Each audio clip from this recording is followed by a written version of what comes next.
안녕하세요, 김민석입니다. 7월 24일 목요일입니다. 이제 카카오톡을 열어보면 오늘 생일인 사람들이 이렇게 쭉 뜨거든요. 제가 그 전화번호 연락처 아는 사람이 많아서 그런지 이제 카카오톡을 열면 그날 이제 생일인 분들이 꽤 여러 명이 이제 같은 날 생일이십니다. 보통 한 10명 정도씩 이렇게 같은 날 생일인데, 가만히 이렇게 보면 같은 날 태어나신 분들이 좀 성격이 비슷한 그런 경향이 있는 것 같습니다. 뭐 하시는 일도 비슷한 경우가 많고요. 제가 여름에 태어나서 그런지 이제 제 카카오톡 지인들 중에는 여름에 생일인 분들이 좀 많으세요. 그래가지고 요즘에 이렇게 생일 축하 그 선물 보낼 일도 많고 가끔 이제 식사도 하고 그러는데요. 아무튼 여름에 태어난 사람들은 또 비슷한 성격을 가지고 있는 것 같습니다. 아무튼 7월 달에 이제 생일이신 분들 다 축하드리고요. 더울 때 아기 낳으시느라고 그 어머님들 다 고생이 많으셨습니다. 아무래도 이제 땀을 많이 흘리니까 음료수를 많이 먹게 되는데요. 저는 이제 주로 물을 먹거든요. 근데 밖에 나가면 물 말고 이제 다른 음료를 이제 선택할 때도 있거든요. 그러다 보면은 그 제로 음료라는 게 부쩍 많아졌다는 거를 그 느끼게 됩니다. 제가 식이섬유 좀 먹겠다고 미에로 파이버 이런 거 자주 먹었는데 그것도 이제 제로 미에로 파이버가 나왔고요. 또 한때는 이제 토레타라는 것도 즐겨 먹었는데 토레타도 제로가 나왔더라고요. 그래서 거의 모든 그 음료들이 제로 음료를 내는 것 같은데요. 막걸리에도 예전에는 이제 설탕 같은 게 좀 들어갔던 것 같은데 요즘엔 거의 다 뭐 아스파탐 뭐 이런 인공 감미료가 들어있는 막걸리가 많고 해서 우리 흔히 먹는 음식 중에 달달한 것 중에 이제 설탕이 들어간 거는 오히려 찾기가 어려운 그런 시대가 되는 것 같습니다.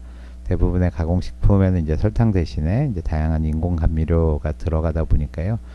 이게 이제 칼로리가 없어서 뭐 살이 안 찌지 않을까 이런 생각으로 이제 부담 없이 먹게 되는데 오히려 이제 건강에 해로울 수도 있다 뭐 이런 내용들이 좀 나와서 신경이 쓰이기도 하고 그러거든요.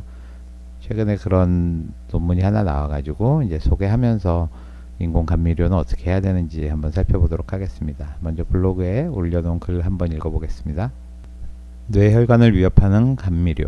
한때 탄산음료를 끊는 것이 건강의 상징처럼 여겨졌던 시절이 있었습니다. 하지만 요즘은 상황이 조금 다릅니다. 제로 칼로리, 무설탕, 제로 음료 같은 말이 붙은 제품이 줄줄이 등장하면서 죄책감 없이 단맛을 즐길 수 있는 시대가 열렸습니다. 제로 음료는 칼로리가 낮고 혈당을 급격히 올리지도 않습니다. 그런데 잊을만 하면 제로 음료가 건강에 나쁜 영향을 줄 수 있다는 연구 결과가 발표되곤 합니다. 이번에 주목을 받은 성분은 바로 에리스리톨입니다. 최근 연구에서 이 감미료가 뇌혈관 건강에 심각한 영향을 줄 수 있다는 결과가 나왔습니다. 콜로라도 대학교 연구팀은 에리스리톨이 뇌혈관 세포에 어떤 영향을 주는지를 실험했습니다. 제로 음료 한 캔에 들어있는 정도의 에리스리톨을 뇌혈관 내피세포에 노출시켰더니 혈관을 확장시키는 산화질소 NO는 줄고 혈관을 수축시키는 엔도텔린-1, ET1은 증가했으며 혈전을 녹이는 TPA의 작동도 둔해졌습니다. 세포 안의 활성산소는 75%나 증가해 산화 스트레스를 유발했습니다. 쉽게 말해 혈관은 더 조여지고 혈전은 더 잘 생기며 혈관 청소 기능도 떨어진다는 뜻입니다. 물론 이 연구는 세포 수준에서 진행된 실험입니다. 아직 사람을 대상으로 한 직접적인 인과관계는 확인되지 않았습니다. 하지만 앞서 발표된 역학 연구에서도 혈중 에리스리톨 농도가 높은 사람일수록 심장마비나 뇌졸중 발생률이 높았다는 결과가 있었습니다. 단순한 우연으로 보기엔 찝찝한 대목입니다. 앞으로 제로 음료를 마실 때 어떤 성분의 감미료가 들어있는지 확인해 보게 될 것 같습니다. 제로 음료가 건강에 어떤 영향을 주는지를 두고는 여전히 의견이 엇갈립니다. 식욕을 자극해 오히려 살이 찔 수도 있다는 주장부터 당뇨병 위험을 높이고 장내 미생물의 다양성을 감소시키며 지방간과 암, 치매와의 연관성까지 경고하는 연구도 있습니다. 이런 뉴스들을 접하다 보면 차라리 설탕이 나은 건 아닐까 하는 생각이 들기도 합니다. 설탕이든 무설탕이든 단맛을 즐기는 습관은 건강에 그리 좋지 않은 것 같습니다. 몸에 좋은 음식은 입에는 쓴 법입니다. 그래서 이제 감미료를 좀 분류를 할 수가 있는데요. 이제 설탕 말고 무설탕 감미료, non sugar sweeteners라고 하고요. 또 당 알코올, 슈가 알코올하고 저열량 설탕, 로우 칼로리 슈가 이렇게 크게 세 가지로 나눌 수 있고요. 특히 이제 무설탕 감미료를 인공, 천연으로 나눌 수 있습니다. 그래서 인공 감미료는 artificial sweetener라고 그러고요. 천연 감미료는 natural sweetener라고 합니다. 그래서 우리가 뭐 자주 먹는 스테비아 같은 게 천연 감미료에 들어가는 거고요. 인공 감미료의 대표적인 거는 이제 아스파탐, 아세설팜 칼륨, 스크랄로스, 사카린, 네오탐, 아드반탐 같은 게 이제 많이 쓰이고요. 또 당 알코올에는 자일리톨, 소르비톨, 에리스리톨, 말티톨, 끝에 이제 톨자 들어가는 게 당 알코올이죠. 그래서 오늘의 주인공은 에리스리톨이고요. 저열량 설탕에는 알룰로스하고 타가토스 같은 게 있습니다. 대체 감미료의 일일 섭취 허용량하고 부작용 이런 것들이 이제 식약처 홈페이지에 들어있던데요. 보시면 아스파탐은 인공이고요. 급성 독성으로는 이제 두통, 어지러움, 메스꺼움 이런 것들이 이제 올 수가 있고요. 아세설판 칼륨도 이제 두통이 생길 수가 있고, 이제 사카린도 메스꺼움, 구토설사. 또 네오탄 같은 거는 이제 7,000배 설탕에 거의 한 10,000배 정도 단맛을 내는데요. 역시 두통이 있을 수 있고 간독성이 있을 수 있고요. 스크랄로스도 설사, 어지럼증, 복통 이런 게 올 수 있고요. 이제 천연 감미료라고 알려진 스테비아도 보시면 알러지, 복통, 설사, 구토 이런 게 생길 수 있고, 이번에 나온 이제 에리스리톨, 약간 오자가 있네요. 당 알코올인데 이건 설탕보다 오히려 달지는 않습니다. 근데 설사, 복통 등이 일어날 수가 있는데요. 이전에 이제 연구에서 그 뇌혈관 질환이나 심혈관 질환을 에리스리톨의 그 혈중 농도가 높은 사람이 많다는 그런 연구가 한 3년 전에 나왔거든요. 이번에 이제 세포 실험을 해보니까 그 혈관 내피세포라 그래서 혈관을 싸고 있는 세포에 좀 안 좋은 영향을 줄 수 있다. 뭐 이런 내용이 나와서 이제 소개를 했습니다.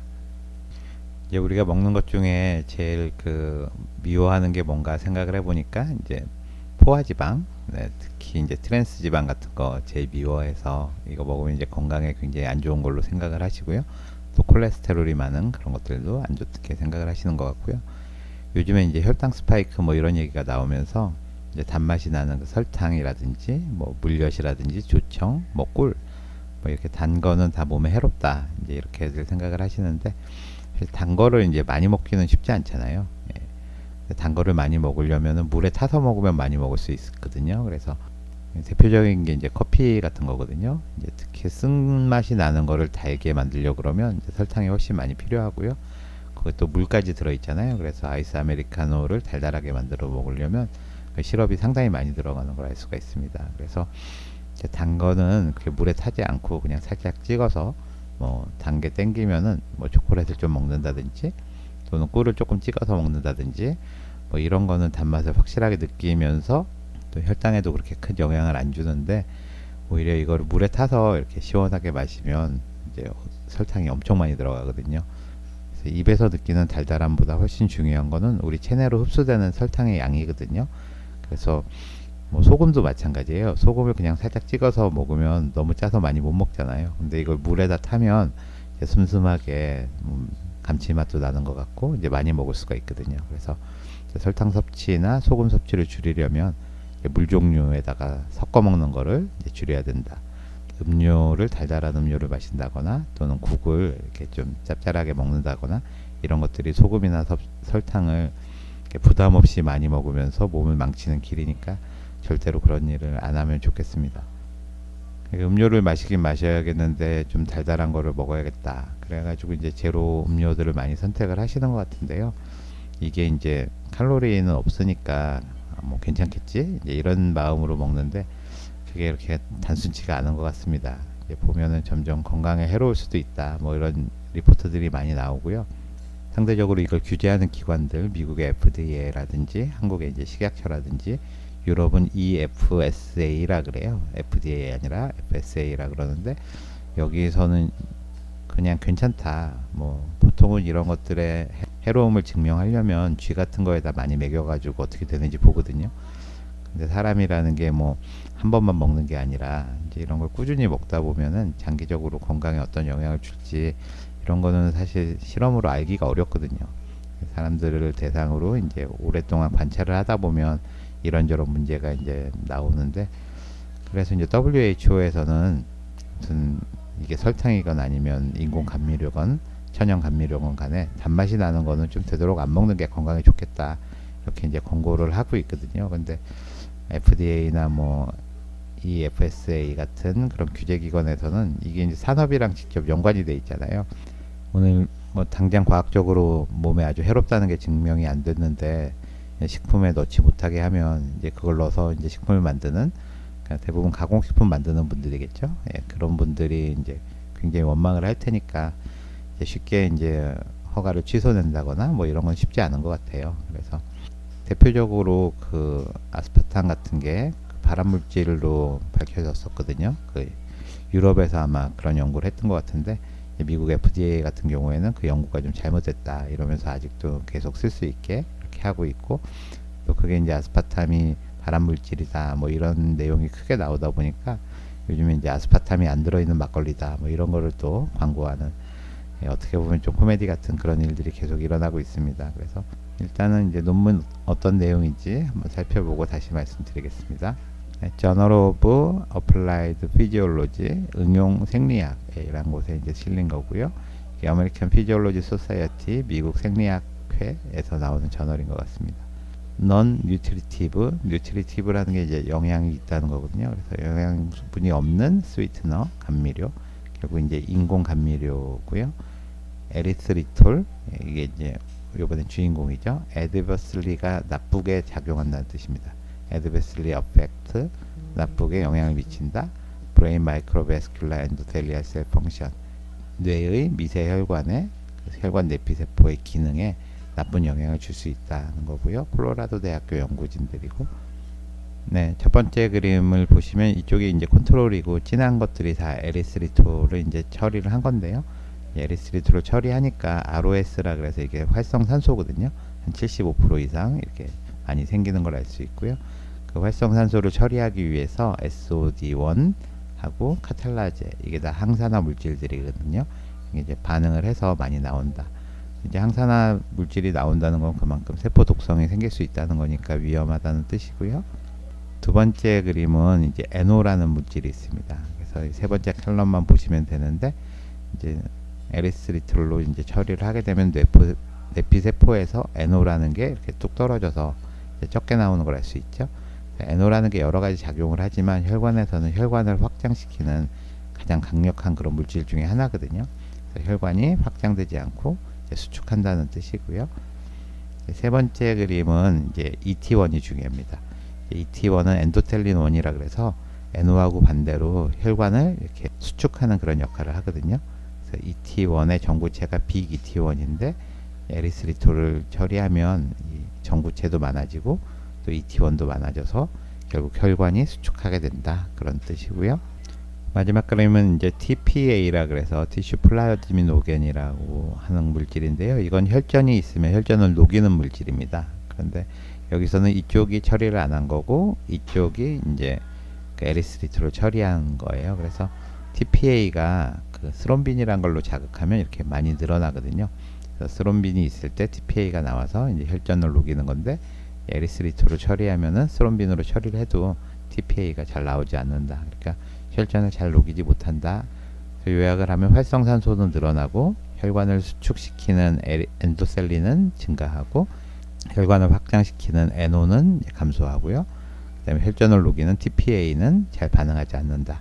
논문의 결론이 되겠습니다.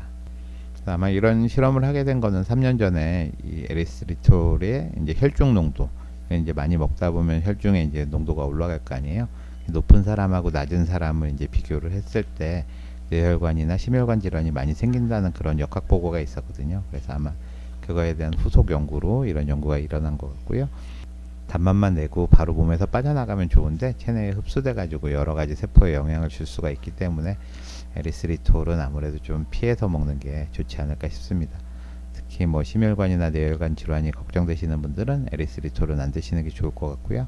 국내에서 이제 시판되는 제품 중에는 에리스리톨을 넣은 게 그렇게 많지는 않던데요. 제가 예전에 이제 자주 먹던 웰치스 포도라는 게 있었습니다. 그게 한때 거기 중독돼 가지고 엄청 먹었는데, 이제 제로 그 웰치스 포도가 나왔는데 거기 이제 에리스리톨이 들어있는 것 같더라고요. 그래서 이상하게 저는 제로 음료를 먹으면은 이제 설탕 들은 것보다 더 좀 뒷맛이 이상하달까, 별로 이제 땡기지가 않아서 제로 콜라도 잘 안 먹고 오히려 콜라를 먹고 싶으면 그냥 오리지널 콜라 조금 먹고 마는데요. 혈당 스파이크가 일어나지 않아서 제로 음료를 드시는 분들이 많으실 텐데, 이게 혈당 스파이크만 일어나지 않지 장기적으로 드시다 보면 뭔가 몸에 이상을 줄 수가 있기 때문에 되도록이면 단맛을 즐기지 않는 게 중요하고요. 사실 단 거만큼 이제 해로운 게 달지는 않은데 몸에 들어가면 설탕으로 바뀌는 것들이 있거든요. 그게 이제 바로 탄수화물이니까. 탄수화물은 얼마나 빨리 이게 설탕으로 바뀌느냐? 뭐 설탕은 아니고 포도당이지만요. 그게 이제 건강에 미치는 영향이 가장 중요하거든요. 그래서 완전히 정제되어 있는 탄수화물 같은 것들은 입에 들어갔을 땐 달지 않아도 몸에 들어가면 이제 설탕하고 똑같은 효과를 내거든요. 그러니까 좀 복합 탄수화물, 거친 것들이 들어있는 그런 복합 탄수화물을 좀 많이 드시고요. 되도록이면 이제 탄수화물도 너무 많이 안 드시는 게 건강에 좋을 것 같습니다. 그 인공감미료에 대한 내용들이 하도 방대해가지고요. 구글 제미나이에 한번 딥 리서치를 시켜봤거든요. 그 자료도 같이 이제 한번 보내드렸는데 살짝 살펴보도록 하겠습니다. 네, 인공감미료에 대한 심층 연구를 시켜봤고요. 인공감미료 또는 비영양감미료, non-nutritive sweetener, 아까 논문 제목에 나왔었죠. 설탕의 단맛을 모방하면서도 칼로리나 탄수화물을 거의 제공하지 않는 화합물이다. 설탕보다 수백 배에서 수만 배 더 강력한 단맛을 가지고 있기 때문에 여러 가지로 이제 사용되고 있다는 거고요. 보시면 미국 식품의약국 FDA나 유럽 식품안전청 EFSA는 주요 인공 감미료가 현재의 허용 섭취 수준에서 안전하다고 평가하고 있는 반면에 세계보건기구 WHO는 특정 인구 집단에 대해 사용을 권고하지 않는다는 지침을 발표하기도 했다. 이게 좀 차이가 있다는 거죠. 아까도 잠깐 말씀드렸고요. 인공 감미료의 종류에는 아스파탐, 스크랄로스, 사카린, 아세설판 칼륨, 스테비아, 네오탐, 에드버탐, 폴리올, 당알코올에는 이제 소르비톨, 자이리톨, 에리트리톨, 오늘 나온 것들이 이제 대표적이다라고 되어 있고요. 규제를 뭐 엄격하게 하고 있다고는 되어 있는데 미국 식품의약국에서는 뭐 이런 것들이 다 안전하다고 이렇게 돼 있고, 아스파탐이 인체 발암 가능 물질로 이렇게 국제암연구소에서 결론을 내렸거든요. 근데 이 연구가 중대한 결함이 있다 이러면서 아스파탐도 지금 쓸 수 있게 돼 있고요. 유럽 식품안전처에서도 보면 뭐 아스파탐이 이제 2013년도에 재평가가 됐고요. 그렇지만 현재 노출 수준에서 안전하다라고 되어 있고, 아스파탐과 관련된 아스파탐, 아세설파염, 네오탐 이런 것들은 재평가를 계속하고 있다라고 되어 있고요. 세계보건기구 WHO는 2023년 5월에 당뇨병을 제외한 일반 인구에게 체중 조절 또는 비전염성 질환의 위험 감소를 위해서는 비설탕 감미료의 사용을 권고하지 않는다. 그러니까 권고하지 않는다는 게 중요하죠. 여기 장기적으로 체지방 감소에 이점이 없고 장기 사용 시에는 바람직하지 않은 효과가 있을 수도 있다. 전반적으로 식단의 단맛을 줄이는 것을 권장하고 있다. 특성과 규제 현황을 보시면 FDA나 EFSA는 다 이제 승인하고 있는 걸 알 수가 있죠. 그래서 보시면 아스파탐, 스크랄로스, 사카린, 아세설판 칼륨, 스테비아, 네오탐, 에드베탐 모두 이제 FDA에서는 승인하고 있지만 WHO에서는 지금 권고하는 게 하나도 없죠. 다 비권고라고 되어 있습니다. 이제 긍정적인 영향이 있냐 했을 때 이제 당뇨 환자에서 그 혈당 관리에는 약간 도움이 될 수 있다고 되어 있는데요. 그거 외에 이제 잠재적인 위험이 상당히 많습니다. 그래서 오히려 당뇨병 환자가 이걸 먹더라도 혈당 조절을 악화시킬 수도 있다 이런 게 있고요.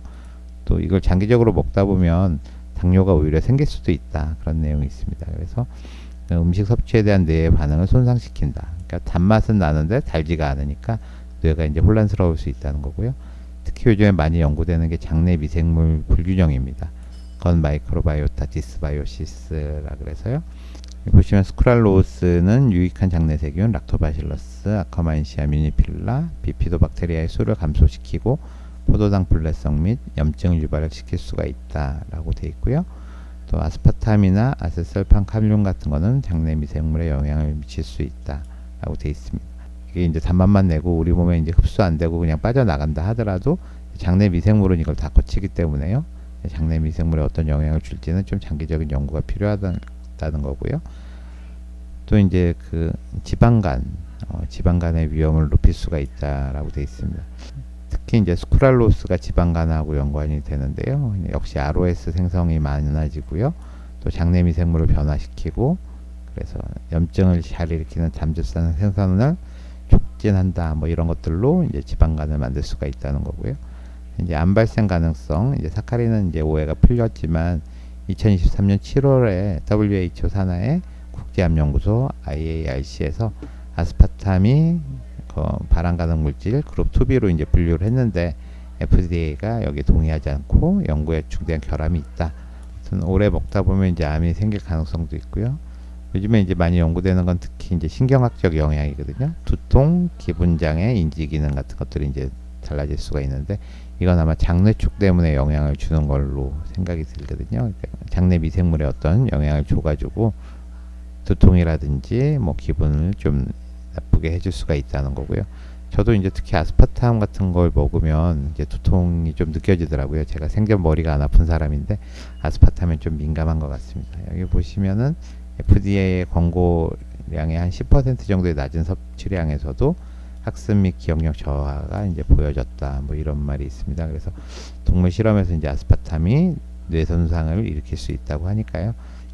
어린이들은 아스파탐 들어있는 것들은 되도록이면 안 먹으면 좋을 것 같고요. 또 아스파탐하고 관련되는 것들이 네오탐이나 에드바탐 같은 것들도 비슷하니까요. 그런 것들도 들어있는지, 탐자 들어가는 게 있는지 한번 잘 보시는 게 이제 좋을 것 같습니다. 잠재적인 그 위험을 보면 이제 체중 관리 같은 경우에도 장기적으로는 체중 감량 효과가 불분명하고 오히려 체중 증가가 늘어날 수 있고 이건 모든 인공 감미료에 해당되고요. 혈당 조절도 인슐린 저항성을 유발하고 당뇨 환자에서 혈당 조절의 악화 가능성이 있을 수 있다. 이건 이제 탐자 들어가는 아스파탐, 스크랄로스 이런 거에 관련이 있고요. 치아 건강에도 이제 설탕이 없어서 좋을 것 같은데 오히려 탄산음료의 산성 때문에 치아 침식이 가능할 수가 있고 에나멜 형태의 그 부정적 영향을 줄 수도 있다. 아스파탐, 뭐 스크랄로스, 자일리톨 다 마찬가지고요. 중요한 게 장내 미생물의 구성 및 기능 변화, 이제 디스바이오시스를 일으킬 수 있는 게 스크랄로스, 아스파탐, 아세살파, 칼륨 이런 것들이 해당이 되고요. 간 건강에도 안 좋은 게 스크랄로스나 아스파탐. 그래서 전체적으로 이제 스크랄로스나 아스파탐이 연구가 많이 되고 있죠. 이제 많이 쓰기 때문에 이제 그런 것 같습니다. 이제 아스파탐은 특히 이제 발암 물질로 분류되기도 했고요. 신경학적 영향으로 두통, 피로, 기분 장애 뭐 이런 것들, 장내축이 교란되는 거 이게 이제 아스파탐에서 올 수가 있고 오늘 나왔던 에리트리톨은 주로 이제 복부팽만이나 가스 이것도 결국은 장내 세균에 간다는 그런 뜻이겠죠. 그래서 이거 전체적인 위험도를 보면 뭐 증명된 건 아니지만 아스파탐이나 스크랄로스나 또는 에리트리톨 같은 거는 레이블을 잘 보시고 안 드시는 게 오히려 유리하지 않을까 그런 생각이 듭니다. 사실 기분이 안 좋을 때 이제 단 거를 조금 먹으면 기분이 이제 상당히 좋아지고 뭐 그런 거는 있는데요. 기본적으로 이제 단맛을 별로 안 좋아하는 게 이게 설탕이건 인공 감미료건 그 건강에 좋을 것 같고요. 되도록이면 이제 음료 형태로 섭취하는 거는 많은 양을 우리가 또 모르는 사이에 먹을 수 있으니까 그런 거 주의하셨으면 좋겠고 이제 제로라고 돼 있으면 한번 뒤를 보시고요. 스크랄로스, 아스파탐, 에리트리톨 그 세 가지는 좀 기억을 하셔서 여러 가지 이제 부작용들이 보고가 되고 있으니까 이런 것들은 좀 피해서 드시는 게 좋겠습니다. 나쁜 놈들 한 번만 더 얘기해 드릴까요? 예, 아스파탐, 스크랄로스, 에리스리톨 이 세 가지는 좀 기억해 두셨다가 이런 제로 음료가 있으면 좀 다른 걸로 선택해서 드시는 게 어떨까 생각이 듭니다. 그럼 저는 내일 뵙겠습니다. 감사합니다.